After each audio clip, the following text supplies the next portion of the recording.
Hello, I'm Steve Rosvold, and this is CFO Talk, brought to you by CFO.University. Our guest today is Anand Soni. Anand is a serial CFO. He's held a number of CFO roles, and currently he's a CFO at AAB Tools, and he lives in Dubai. Recently, Anand gave us a really nice talk, a CFO talk, on the business CFO. Today, he's going to talk to us about strategic cost control. Welcome to CFO Talk, Anand. Thank you, Steve, and nice to be again at this forum to share my views on the topic which I love, strategic cost control. Well, it's great to have you, and I'm sure it'd be very well received like your last CFO Talk was, and I really appreciate the time you gave us for that. You know, strategic cost control kind of makes people cringe a little bit. It's a hard part because a lot of times it has to do with people or reducing things or significant change. But you look at it a little differently. You look at, and you have these myths that have been built up over time that you have, in your work, have shown really aren't true. So can you tell us about some of these myths that relate to strategic cost control? Sure. I think to begin with, we need to appreciate why in the first case there are myths, And the reason is the moment you talk about cost control, the first thing is you're expecting anyone to change in the status quo. Now, put that logic in a business, you would find it's easy to talk about revenue increase. It's easy to talk about collections. But when it comes to cost, the first thing is, it won't happen because any cost control expects you to change. And we as human beings are more resistant to going for a change because, Steve, change is scary, you see. We all want to change, but practically speaking, how many of us really make efforts to change? And that's the bottom line. Why these myths have come across. So let us see what are those few myths which I don't believe in. Because in my career, I was lucky to have handled 3 exercises of cost control, and of which twice I was successful and once I could not. So you have someone who has seen success and someone who has seen failure. And therefore, I can relate to all the aspects of this topic. So therefore, the myths are, first, look, the CFO who is driving it is negative.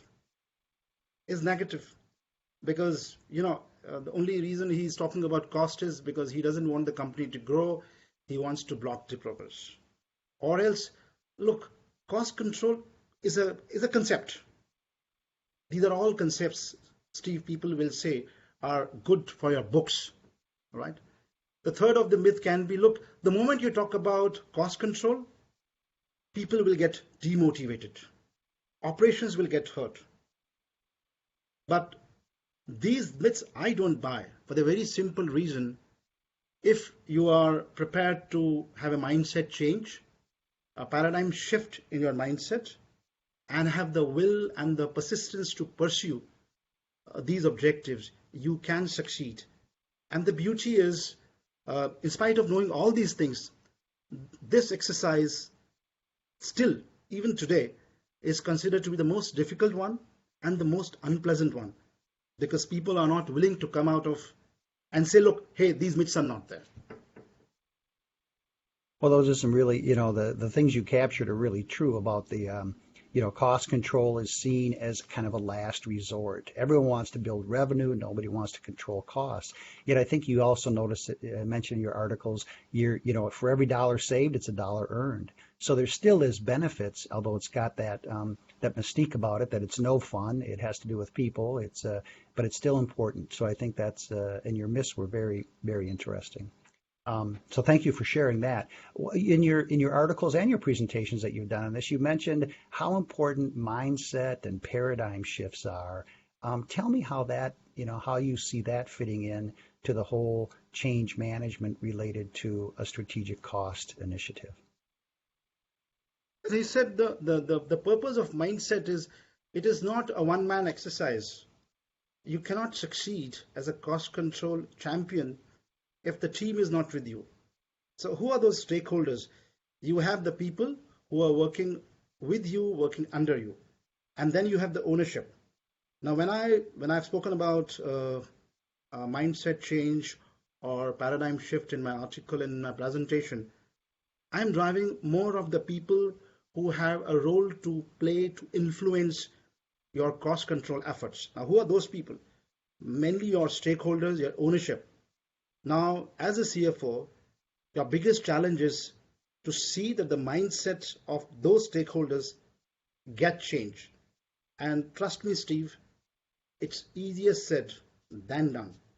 I have been dealing with the owners for the last 15, 20 years, and I can say with full confidence, yes, owners, the board does listen, but you need to pursue, you need to really come up with the storytelling, as we keep saying, to make sure that they change their mindset, they give their blessings to you, and that is what exactly is a very, very tough challenge for anyone who is initiating the exercise. That is one part.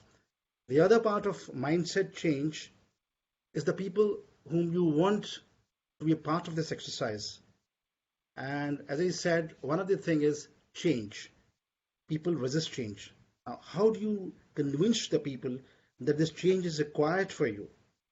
And that is another aspect of when I will take you through my case study, how we did it. That required us to convince our stakeholders at the top and the people who are with me.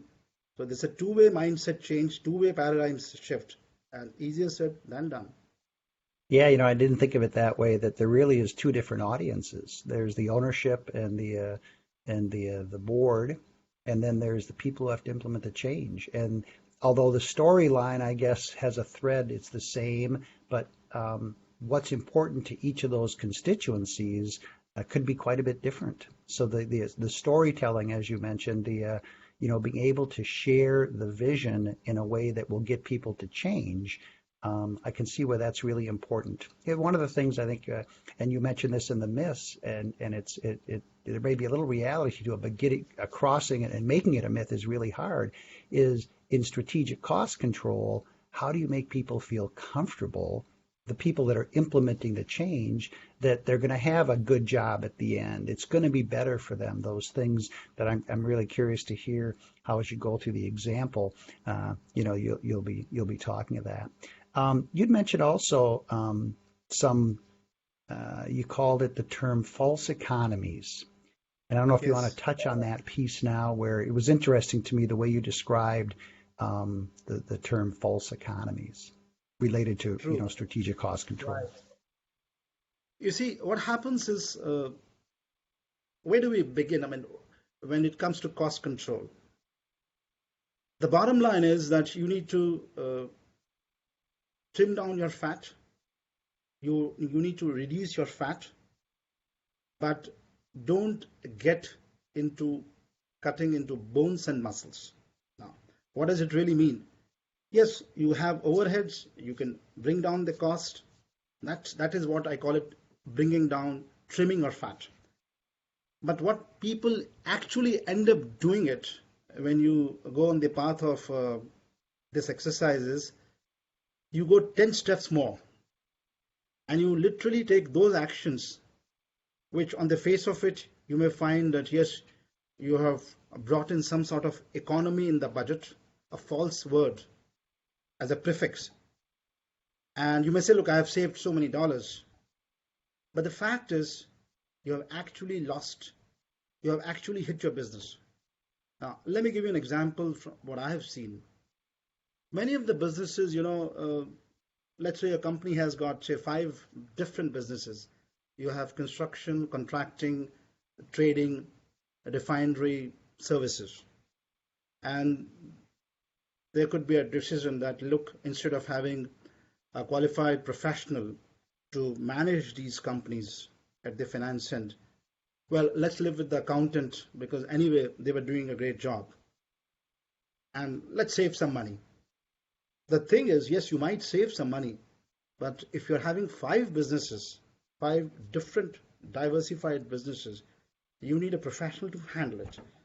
Look, you have saved some dollars and you can blow your own trumpet saying, look, I did a great job for saving these dollars for the group.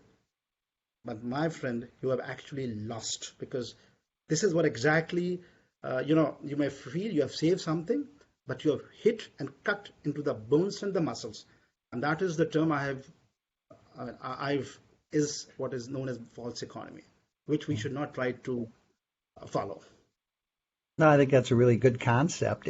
Difficult though, because everyone has a different concept of how deep you can go and how deep the fat is, right? So that becomes that whole analysis, storytelling part, that making sure that you have you're kind of doing the right thing, and that takes a team and some help, and I can see where, preventing a false economy from happening, because that's when people get discouraged, right? So all of a sudden people are working longer hours, there's more failure rates, and you can lose the team that way that might have been excited about a, cost transformation initially, but all of a sudden when they see the results, because you've gone too far, it can be pretty discouraging. So very good.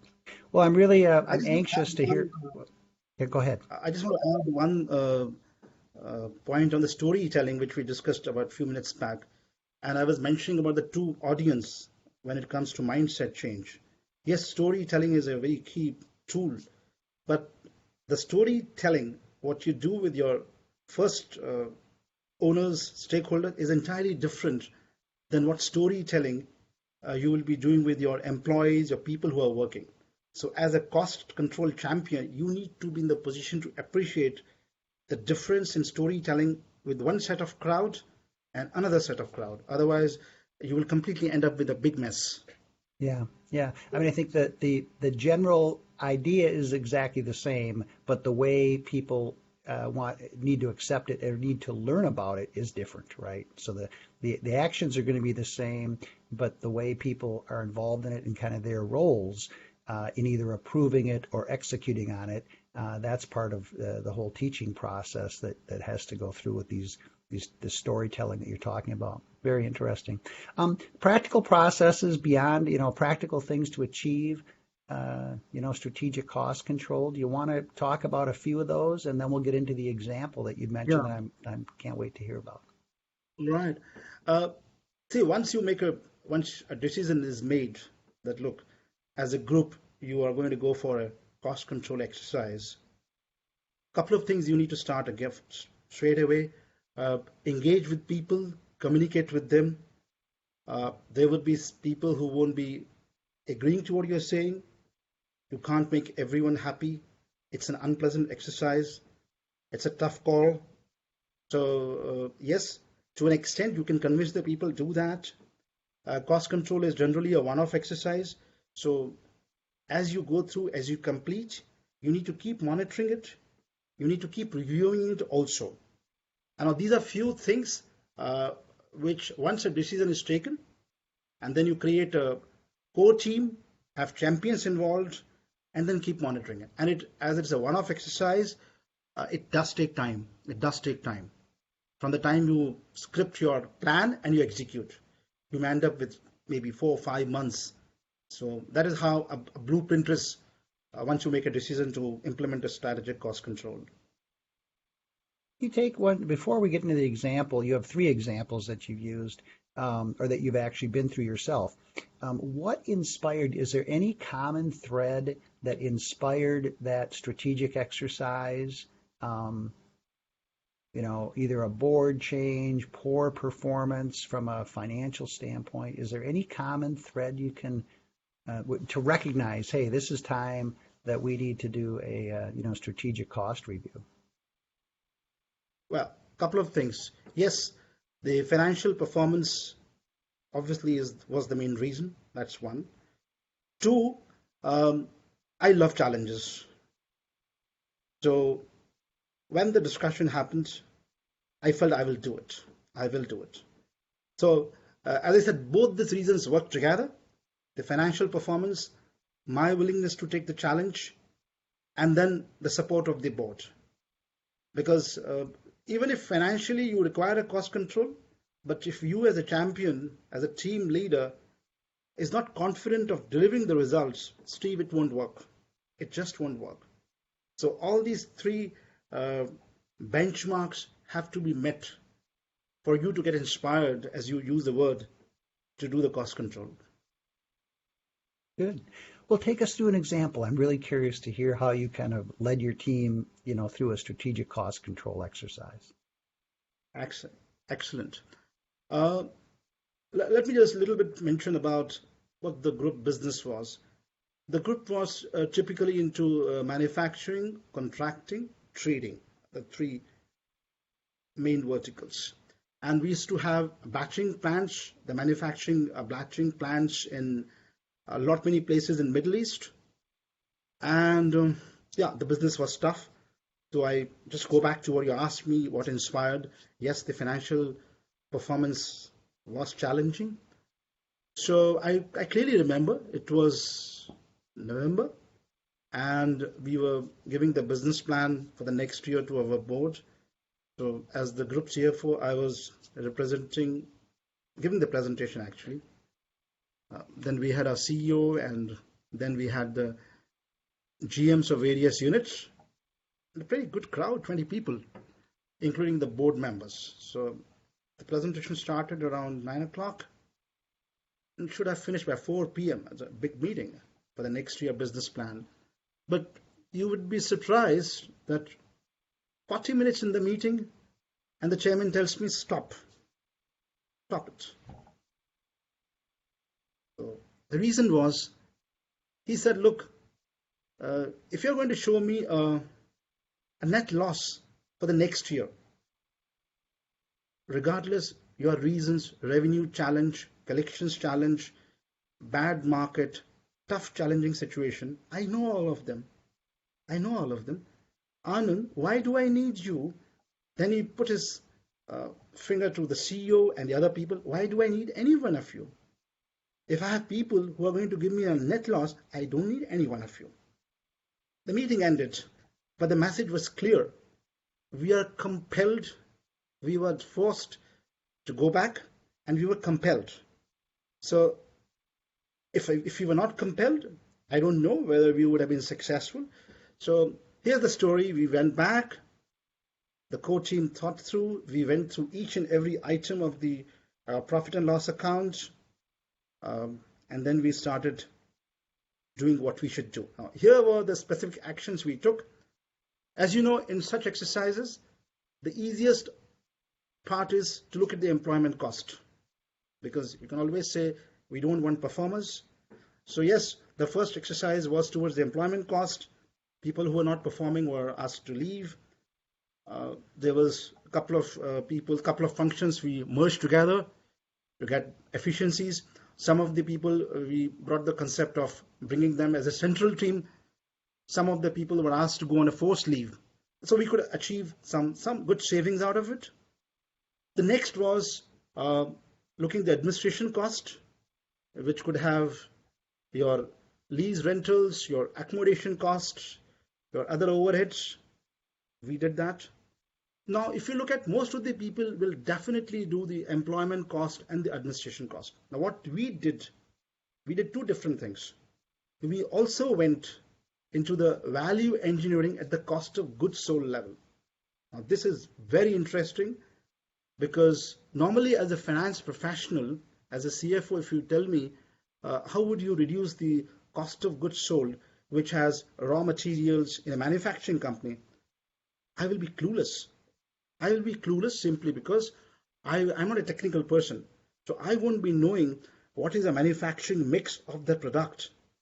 That is where most of the CFOs don't react when they're asked to comment something on the manufacturing cost. But if you remember in my last talk, I mentioned about the business CFO concept. So I went deep dive and then understood that our product has this manufacturing mix. That helped us.